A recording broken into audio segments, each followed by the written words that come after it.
Normal Heights, October real estate update. Hey, apparently we're a 59 right now. So what the heck does that mean? What does that mean? And also we want to talk a little bit about investor behavior as how it might apply to sellers and buyers in the current environment. Yeah, I need a rate update too. That's hot. And it's fall season. So does that mean it's sell season? All right, gang. So first the numbers, right? By the way, Wild Style.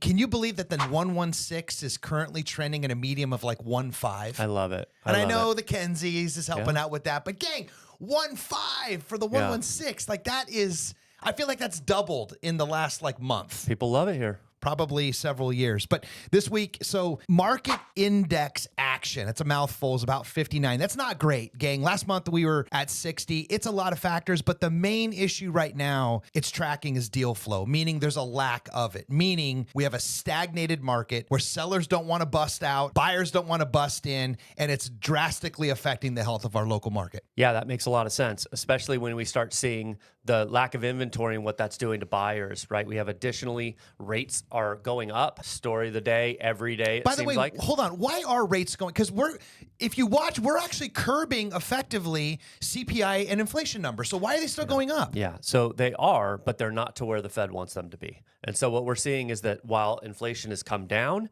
it's not down to where they're going to be comfortable getting off that brake pedal. And so we're still continuing to see the Fed flirting with higher rate increases, and that's having an effect on the mortgage industry as well. So locally, we are still considered a strong seller's market because even though there's lack of deal flow, the prices are still hanging on, but the market's been continuing to cool off a bit. We have inventory starting to swell a little bit while demand is tapering off. And this seller's zone, we haven't yet seen the prices reflect as a result. And it may take a few more of these cycles of lack of demand for that to finally start pushing down on prices and then flip this into a buyer's market. Yeah, and this was what's interesting on the money side. So the people that I'm helping get pre-approved and ready to buy out there, they're investors. And what that tells me is they're seeing opportunity out there in the market right now, even though rates are high, even though some would say prices are high, investors are still trying to get in. And I think the silver lining there, if we're looking for one from a buyer perspective,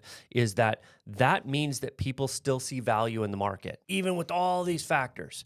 And so if an investor is willing to pencil it out, might a first-time home buyer also see that same value? Because isn't that true? What makes any market? It's not necessarily this like goal of future gains you might get. It's more about like protecting against future losses. Yeah. And that's where the fall market comes in because everybody's asking right now, should I sell or should I wait? Because hopefully the rates taper back down. Maybe next summer might get a couple more bucks. Gang, here's the question you have to ask yourself.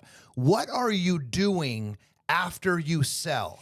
If you're going to buy again, well, then money might be on you doing something now, even if it doesn't feel like super tasty on the tip of your tongue, because what you're doing is you're locking in against potential future losses by trying to run after a little bit of carrot. You might get smacked with the stick. Right. So when you buy, those are long-term expenses. When you sell, it's short-term gains, right? So you sell for a little bit more. Oh, that's great. But now you've bought for a little bit more as well. We're talking about property taxes. We're talking about interest rates, mortgage, all that stuff into the future. Which is exactly what you can count on with your friends down here in the corner of Adams and 36. Real estate and mortgage, your friends down here at the Greenhouse Group. Hey, smash this subscribe, give us a little like, send this on to a buddy who might be able to help. We'll catch you back next month.